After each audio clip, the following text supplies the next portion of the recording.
എന്നുവെച്ചാൽ ഞാൻ എന്തിനാണ് റീച്ചിന് വേണ്ടിയാ സക്കാത്തിന് വേണ്ടിയാ അള്ളാ അതൊന്നും അല്ല കേട്ടാ.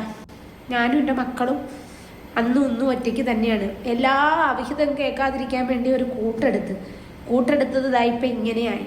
പെട്ടെന്നൊരു സുപ്രഭാതത്തിൽ ഇങ്ങനെ ആയിപ്പോയി. അതാ ഒരു വഴക്കോ കാര്യങ്ങളോ ഒന്നുമില്ല, മദ്യം.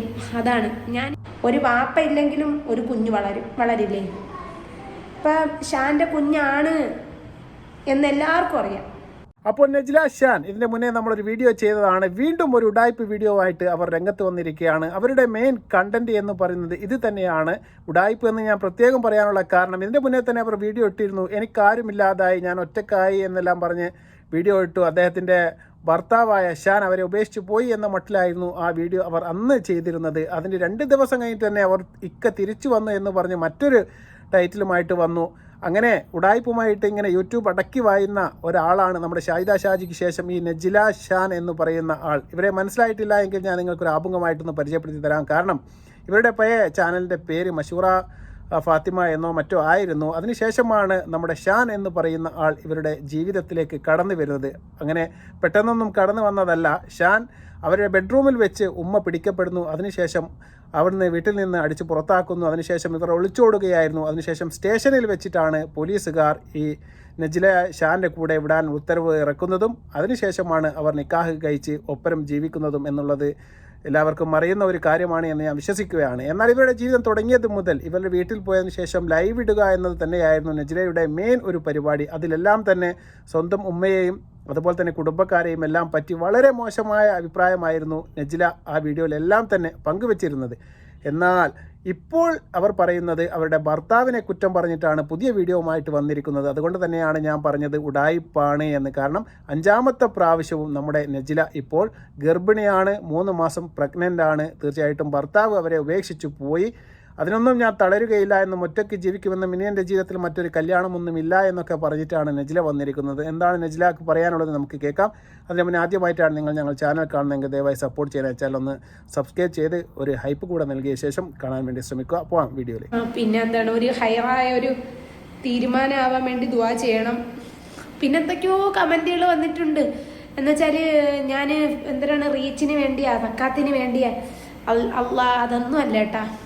ഞാനും എൻ്റെ മക്കളും അന്നും ഇന്നും ഒറ്റയ്ക്ക് തന്നെയാണ്. എല്ലാ അവിഹിതം കേൾക്കാതിരിക്കാൻ വേണ്ടി ഒരു കൂട്ടെടുത്തത് ഇതായിപ്പോൾ ഇങ്ങനെയായി. ഞാൻ വേറൊരു കാര്യങ്ങളെടുത്ത് പറയാം. പക്ഷേ ഈ ഭർത്താവ് മാത്രമേ ഇങ്ങനെയുള്ളൂ. ഭർത്താവിൻ്റെ വീട്ടുകാരെല്ലാം സപ്പോർട്ടാണ്. എല്ലാവരും ഒന്ന് വിളിച്ചിട്ടുണ്ടായിരുന്നു, കാര്യങ്ങളൊക്കെ സംസാരിച്ചു. ഉമ്മ പറയണതെന്ന് വെച്ചാൽ, അതായത് ഭർത്താവിൻ്റെ ഉമ്മ പറയണതെന്ന് വെച്ചാൽ, വേണ്ടാത്തതൊന്നും ചിന്തിക്കേണ്ട, നിനക്ക് നമ്മളുണ്ട്, ഇപ്പോഴും നീ സന്തോഷമായിട്ട് ഇരിക്കുക, നിന്നെ വേണമെങ്കിൽ നമ്മളൊന്ന് കൂട്ടിക്കൊണ്ട് പൊക്കോളാം, നിന്നെ മക്കളെ. ഞാൻ പറഞ്ഞു ഒന്നും വേണ്ട. അവർ നമ്മൾ ഹോസ്പിറ്റലിലായിരുന്ന സമയത്ത് 2 ദിവസം നോക്കിയത് അവരാണ്. കാരണം എന്ന് വെച്ചാൽ മക്കളെ നോക്കാൻ ആരും ഇല്ലായിരുന്നു. അതുകൊണ്ട് അപ്പോൾ എനിക്ക് പറയാനുള്ളതെന്ന് വെച്ചാൽ ഞാൻ ഒളിച്ചോടി ഇറങ്ങിപ്പോയതല്ല. എല്ലാവരെയും മുമ്പ് സമക്ഷത്തിൽ എല്ലാവർക്കൊപ്പം കൈ പിടിച്ച് ഇക്കാരമ്മ കൊണ്ടുപോയതാണ് എന്നെ. പോലീസ് സ്റ്റേഷനിൽ വെച്ചും എഴുതിയും വെച്ചും നിക്കാഹും കാര്യങ്ങളെല്ലാം കഴിഞ്ഞ് ജീവിച്ചവരാണ്. പക്ഷേ പെട്ടെന്നൊരു സുപ്രഭാതത്തിൽ ഇങ്ങനെ ആയിപ്പോയി. അതാ ഒരു വഴക്കോ കാര്യങ്ങളോ ഒന്നുമില്ല, മദ്യം. അതാണ് ഞാൻ. അപ്പോൾ നജ്ല വീണ്ടും പറയുന്നത് കള്ളത്തരം തന്നെയാണ്. കഴിഞ്ഞ വീഡിയോയിൽ നമ്മൾ റിയാക്ട് ചെയ്ത സമയത്ത് നജ്ല വളരെ മോശമായി കുറ്റം പറഞ്ഞിരുന്നത് നമ്മുടെ ഷാൻ്റെ ഉമ്മയെയും അവരുടെ കുടുംബക്കാരെയും കുറിച്ചെല്ലാമായിരുന്നു. നിരന്തരമായിട്ട് അവർ ഫോൺ ചെയ്ത് ഷാനെ ബുദ്ധിമുട്ടിക്കുകയാണ് എന്നും അദ്ദേഹത്തിന് അങ്ങോട്ട് പോകണമെന്നുള്ള വിചാരമൊന്നുമില്ല. പക്ഷേ അവർ സ്ഥിരമായിട്ട് അവരെ ഫോൺ ചെയ്യുന്നു, മിസ്സടിക്കുന്നു. ആ പ്രശ്നം കൊണ്ടാണ് അദ്ദേഹത്തിന് അങ്ങോട്ട് പോകാനുള്ള പ്രശ്നങ്ങളെല്ലാം. അല്ലാതെ ഷാൻ വളരെ നല്ലൊരു വ്യക്തിയാണ് എന്ന രീതിയിലായിരുന്നു ആ വീഡിയോയിൽ നമ്മുടെ നജ്ല പറഞ്ഞിരുന്നത്. ഇപ്പോൾ നജ്ല അതും മാറ്റി പറയുകയാണ്. നജ്ല പറയുന്നു ഷാൻ വളരെ മോശം ക്യാരക്ടറാണ്. അതിന് പ്രധാനപ്പെട്ട കാരണമെന്ന് പറയുന്നത് വെള്ളമടിയാണ്. തീർച്ചയായിട്ടും നജ്ലക്ക് അറിയാം അദ്ദേഹം വെള്ളമടിക്കുന്ന ഒരു മനുഷ്യനാണ്. അവരെ ജീവിതത്തിലേക്ക് നന്നാക്കാൻ വേണ്ടിയിട്ടാണ് നജില അവരെ ജീവിതത്തിലേക്ക് കൂട്ടിക്കൊണ്ടുവന്നത് എന്ന് വളരെ വ്യക്തമായിട്ട് അവരെ വീഡിയോ കാണുന്ന എല്ലാവർക്കും അറിയാം. ഇപ്പോൾ പറയുന്നുണ്ട് ഇവരുടെ ഉമ്മ ഇവരെ തിരിച്ച് അങ്ങോട്ട് വിളിക്കുന്നുണ്ട്, നീ ഒന്നുകൊണ്ടും പേടിക്കണ്ട എന്ന്, മക്കളെയും കൂട്ടി പോരി എന്നൊക്കെ പറയുന്നുണ്ട്. പക്ഷേ നജില അതിനൊന്നും വില്ലിങ് അല്ല, അങ്ങോട്ടൊന്നും പോകുന്നില്ല, ഞാനിവിടെ നിന്നുകൊള്ളാം എന്ന മട്ടിലാണ് പറയുന്നത്. പക്ഷേ എന്താണ് ഇപ്പോൾ ഉണ്ടായ ഈ പ്രശ്നത്തിന് പ്രധാനപ്പെട്ട കാരണമെന്ന് നജില പറയുന്നില്ല. ഒരു പ്രശ്നവുമില്ല എന്നാണ് പറയുന്നത്. എല്ലാം ആത്യന്തികമായിട്ട് അവർ വിചാരുന്നത് ഈ മദ്യപാനത്തെയാണ്. ഈ മദ്യപാനമാണ് അവരുടെ മെയിൻ പ്രശ്നമെന്ന് പല വീഡിയോയിൽ നജില പറഞ്ഞിരുന്നു. അതുപോലെ തന്നെ ഷാൻ വീഡിയോയിൽ വന്ന് നമ്മൾ കണ്ടതാണ്, നജിലയ്ക്കും ഈ 3 കുട്ടികൾക്കും വേണ്ടി ഞാൻ എൻ്റെ മദ്യപാനം നിർത്തിയിരിക്കുകയാണ്, ഇനി അവർക്ക് വേണ്ടി ഞാൻ നന്നായിട്ട് ജീവിക്കുമെന്നെല്ലാം വീഡിയോയിൽ വന്ന് നമ്മൾ കണ്ടതാണ്. ഇതിലേതാണ് സത്യം ഏതാണ് കള്ളത്തരമെന്ന് നമുക്ക് മനസ്സിലാക്കാൻ വേണ്ടി പറ്റുന്നതേയില്ല. കാരണം ഇവരുടെ വീഡിയോയിൽ പല തവണകളായിട്ട് ഇവൾ ഈ ഒളിച്ചോട്ടവും അതുപോലെ തന്നെ പോക്കും വരവും എല്ലാം തന്നെ നിറഞ്ഞ് കവിയുന്നതാണ്. ഇവരുടെ വീഡിയോ എല്ലാം കാണുന്നവർക്ക് അത് മനസ്സിലാക്കാൻ വേണ്ടി സാധിക്കും.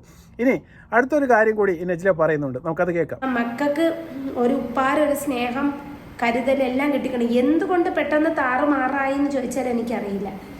ഞാൻ പറഞ്ഞില്ലേ, എറണാകുളത്ത് അങ്ങനെ ജീവിച്ചൊരു വ്യക്തിയാണ്. ഒരുപാട് കൂട്ടുകെട്ടും ഒരുപാട് ഫ്രണ്ട്ഷിപ്പും കുടുംബവും അതൊന്നുമില്ലായിരുന്നു. നിങ്ങളുടെ അടുത്തും പലതവണയും പറഞ്ഞിട്ടില്ലേ. പിന്നെ അവിഹിതം കേൾക്കാതിരിക്കാൻ വേണ്ടി ഒരു സ്നേഹം കിട്ടിയപ്പോൾ ഞാൻ എടുത്തു. പക്ഷെ ഇന്ന് എനിക്ക് ദുഃഖമാണ്. എനിക്ക് എന്തുകൊണ്ട് ദുഃഖം വരണമെന്ന് വെച്ചാൽ അത് എൻ്റെ തലവരെ ഇരിക്കും. പ്രശ്നമൊന്നുമില്ല. ഞാനിപ്പോഴും പറയുന്നുണ്ട്, തെറ്റുകളൊക്കെ എല്ലാ മനുഷ്യർക്കും പറ്റും. തിരുത്തി വരാൻ നിന്നാൽ അൽഹംദുലില്ലാ. പിന്നെ തെറ്റിൽ നിന്ന് തെറ്റിലോട്ട് പോകാനാണ് എന്നുണ്ടെങ്കിൽ ഞാൻ മക്കളെ ഉണ്ടാവില്ല. നജില പറയുകയാണ് തൻ്റെ മക്കൾക്ക് ഉപ്പ എന്ന് വിളിച്ചിട്ട് കൊതി മാറിയിട്ടില്ല എന്ന് പറയുന്നു. അത്രയ്ക്കും സ്നേഹം ഈ ഉപ്പ മക്കൾക്ക് നൽകിയിരുന്നു എന്ന് പറയുകയാണ്. പിന്നെ പറയുന്ന എല്ലാം എൻ്റെ തലവിധിയാണ്. പിന്നെ എറണാകുളത്ത് പോയി അവരുടെ കൂട്ടുകെട്ടും അതുകൊണ്ടെല്ലാമാണ് ഇവരുടെ ഹസ്ബൻഡായ ഷാൻ മോശക്കാരനായി മാറിയത്, അതുപോലെ തന്നെ മദ്യപാന ശീലത്തിന് അടിമയായത്. ഇനി എല്ലാ തെറ്റും തിരുത്തി വരികയാണെങ്കിൽ വീണ്ടും ഞാൻ സ്വീകരിക്കാൻ തയ്യാറാണ് എന്നെല്ലാം നജില പറഞ്ഞു വെക്കുകയാണ്. നജിലയോട് എനിക്ക് വളരെ വിനീതമായിട്ട് ചോദിക്കാനുള്ളത്, നിങ്ങളുടെ ഫാമിലിയിൽ നടക്കുന്ന എല്ലാ മോശകരമായ കാര്യങ്ങളും എല്ലാ നല്ല കാര്യങ്ങളും എല്ലാം നിങ്ങൾ തന്നെയാണ് കണ്ടന്റ് ആക്കിയിട്ട് ഈ പൊതുജനങ്ങളുടെ മുമ്പിലേക്ക് സമർപ്പിക്കുന്നത്. അതിൽ തന്നെ നിങ്ങൾ പങ്കുവെക്കുന്ന കണ്ടന്റുകൾ പലപ്പോഴും ഫേക്കാണ്. നിങ്ങൾ 2 ദിവസം കഴിഞ്ഞിട്ട് തീർച്ചയായിട്ടും നിങ്ങളുടെ ഇക്ക തിരിച്ചു വന്ന് മറ്റൊരു വീഡിയോ മാറ്റി വരുമെന്ന കാര്യത്തിൽ യാതൊരു തർക്കവുമില്ല. കാരണം നിങ്ങൾക്ക് കണ്ടന്റ് ക്ഷാമമാണ്, അതുപോലെ തന്നെ പൈസ കിട്ടാനുള്ള ഒരു അടവാണ് എന്ന് തന്നെയാണ് നിങ്ങളുടെ ചാനൽ കാണുന്ന എല്ലാവർക്കും മനസ്സിലാക്കാൻ വേണ്ടി സാധിക്കുന്നത്. അതുപോലെ തന്നെ നിങ്ങളുടെ വീഡിയോ എടുത്ത് നോക്കിയാൽ അതിൻ്റെ താഴെ വരുന്ന ഏറ്റവും കൂടുതൽ കമൻറ്റുകൾ എന്ന് പറയുന്നത് എന്താണ്, നിങ്ങൾക്ക് ഇനി 5ാമതും ഒരു വിവാഹം കഴിക്കാമല്ലോ എന്നാണ് പറയുന്നത്. കാരണം 1ാമത്തെ കല്യാണത്തിൽ നിങ്ങൾ പരാജയപ്പെട്ടു, 2ാമത്തെ കല്യാണത്തിൽ നിങ്ങൾ പരാജയപ്പെട്ടു, 3ാമത്തെ കല്യാണത്തിലും നിങ്ങൾ പരാജയപ്പെട്ടു. അങ്ങനെയാണ് 4ാമതൊരാളെ നിങ്ങൾ തിരഞ്ഞെടുക്കുന്നത് എങ്കിൽ തീർച്ചയായിട്ടും നിങ്ങൾ അദ്ദേഹത്തിൻ്റെ സ്വഭാവ സവിശേഷതകളും അതുപോലെ തന്നെ കള്ളുകുടിയനാണോ പെണ്ണുപിടിയനാണോ മറ്റെന്തെങ്കിലും പ്രശ്നങ്ങളുണ്ടോ എന്നൊക്കെ തീർച്ചയായിട്ടും നിങ്ങൾ ആലോചിക്കണമായിരുന്നു. അത്തരത്തിലും നിങ്ങൾ ചിന്തിക്കാതെയാണ് നിങ്ങളെ ബെഡ്റൂമിനകത്ത് നിന്ന് ഷാനെ പിടിക്കപ്പെടുന്നതും ഉമ്മ അതിനുശേഷമാണ് നിങ്ങളുടെ ഈ ഒളിച്ചോട്ടവും അതിനുശേഷമുള്ള കല്യാണവും എല്ലാം നിങ്ങളത് ചിന്തിക്കണം. അല്ലാതെ അദ്ദേഹം നിങ്ങളെ ഇങ്ങോട്ട് വന്ന് കല്യാണം കഴിച്ച ആളെയേ അല്ല. അതുകൊണ്ട് ഇത്തരത്തിൽപ്പെട്ട പ്രശ്നങ്ങളെല്ലാം ഉണ്ടാവുമെന്ന് തീർച്ചയായിട്ടും ആ ബന്ധത്തിന് മുന്നേ നിങ്ങൾ ചിന്തിക്കണം. പിന്നെ നിങ്ങൾ പറയുന്ന മറ്റൊരു ആരോപണം അവിഹിതം, അത് ആരോപിക്കുന്നതിനാണ് നിങ്ങൾ കല്യാണം കഴിച്ചത് എന്ന് നിങ്ങൾ ആവർത്തിച്ച് പറയുകയാണ്. തീർച്ചയായിട്ടും അതൊരു അവിഹിതം തന്നെയാണ്. നിങ്ങൾ കല്യാണം കഴിക്കുന്നതിന് മുമ്പേ അദ്ദേഹവുമായിട്ട് ബന്ധപ്പെട്ടത് കൊണ്ടാണ് നിങ്ങളെ ബെഡ്റൂമിൽ വെച്ച് പിടിച്ചത്. പിന്നെ അത് അവിഹിതമല്ലേ? കല്യാണത്തിന് ശേഷമാണെങ്കിൽ ആരും അതിനെ അവിഹിതം എന്ന് പറയുകയില്ല.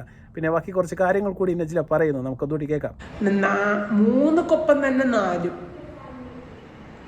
നീ 3 എണ്ണത്തിനെ വളർത്തിയില്ലേ? അതുപോലെ തന്നെ ഇത് എനിക്ക് എന്തായാലും ഞാനിനി പെയിൻ അറിഞ്ഞേ പറ്റൂ. കാരണം എന്ന് വെച്ചാൽ ഇതിപ്പോൾ 3ാം മാസമായി. അപ്പം അൽഹംദുലില്ലാ നാളൊരു സമയത്ത് ഞാൻ 4 പേരെ പ്രസവിച്ച് ഇത് 5ാമത്തെ അതും പ്രസവിക്കട്ടെ. എനിക്ക് ആരും കൂട്ടില്ലെങ്കിലും കുഴപ്പമില്ല. ഹോസ്പിറ്റലിൽ ബില്ലടച്ചു കൊടുത്താൽ മതി. എല്ലാ ഹോസ്പിറ്റലുകാരി തന്നെ നോക്കിക്കോളും. ഒരു വാപ്പ ഇല്ലെങ്കിലും ഒരു കുഞ്ഞ് വളരില്ലേ? ഇപ്പം ഷാൻ്റെ കുഞ്ഞാണ് എന്നെല്ലാവർക്കും അറിയാം. അപ്പോൾ ഷാൻ കിട്ടാതിരുന്ന് കിട്ടിയൊരു കുഞ്ഞാണ്. 40 വയസ്സായി കിട്ടാതിരുന്ന് കിട്ടിയ കുഞ്ഞാണ്. അപ്പം എനിക്കിത് ഈ സമയത്ത് സമാധാനം തന്നില്ലെങ്കിൽ പിന്നെ ഏത് സമയത്താണ് തരുന്നത്? ഫോണെല്ലാം ഓഫാണ്. പിന്നെ നമ്മുടെ നജില പറയുകയാണ് 3 കുട്ടികളുടെ ഒപ്പം ഇനി 4ാമതൊരു കുട്ടിയും കൂടിയല്ലേ, അത് ഞാൻ നോക്കിക്കൊള്ളും, എനിക്ക് ആരുടെയും സഹായം വേണ്ട എന്ന് നജില പറയുന്നു. അതുപോലെ തന്നെ അവസാനം പറയുന്നുണ്ട്, ഏതായാലും ഷാൻ്റെ കുട്ടിയാണ് എന്ന കാര്യത്തിൽ യാതൊരു തർക്കവുമില്ല, അത് എല്ലാവർക്കും അതുപോലെ തന്നെ പടച്ച തമ്പുരാനും അറിയാമെന്നുള്ളതാണ്. നെജില പറഞ്ഞു വെക്കുന്നത് അതൊക്കെ സത്യമാണ്. പിന്നെ ഹോസ്പിറ്റലിൻ്റെ ബില്ല് മാത്രം കെട്ടിയാൽ മതി, ആ പൈസ അവിടെ അടച്ചാൽ മാത്രം മതി, തന്നെ തിരിഞ്ഞു നോക്കേണ്ട ഹോസ്പിറ്റലുകാർ നോക്കുമെന്നൊക്കെ നെജില പറയുന്നു.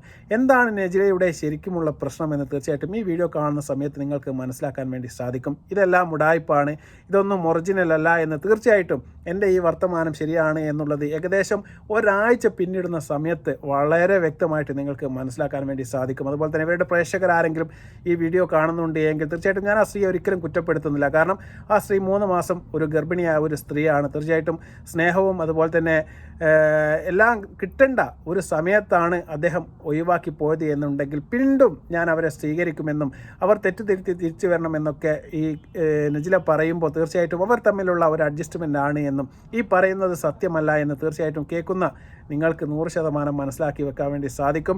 നെജിലയുടെ ചാനലിൽ ഏതാനും ദിവസങ്ങൾക്കകം തീർച്ചയായിട്ടും തിരിച്ചു വന്നു എന്നും തെറ്റ് തിരുത്തി എന്നൊക്കെ പറഞ്ഞുകൊണ്ട് ഒരു വീഡിയോ നമുക്ക് കാണാൻ വേണ്ടി സാധിക്കും. ആ വീഡിയോ വരുന്ന മുറയ്ക്ക് തീർച്ചയായിട്ടും മറ്റൊരു റിയാക്ഷൻ വീഡിയോ ആയിട്ട് നമുക്ക് കാണാം. അതുവരെ നന്ദി, നമസ്കാരം, ബൈ.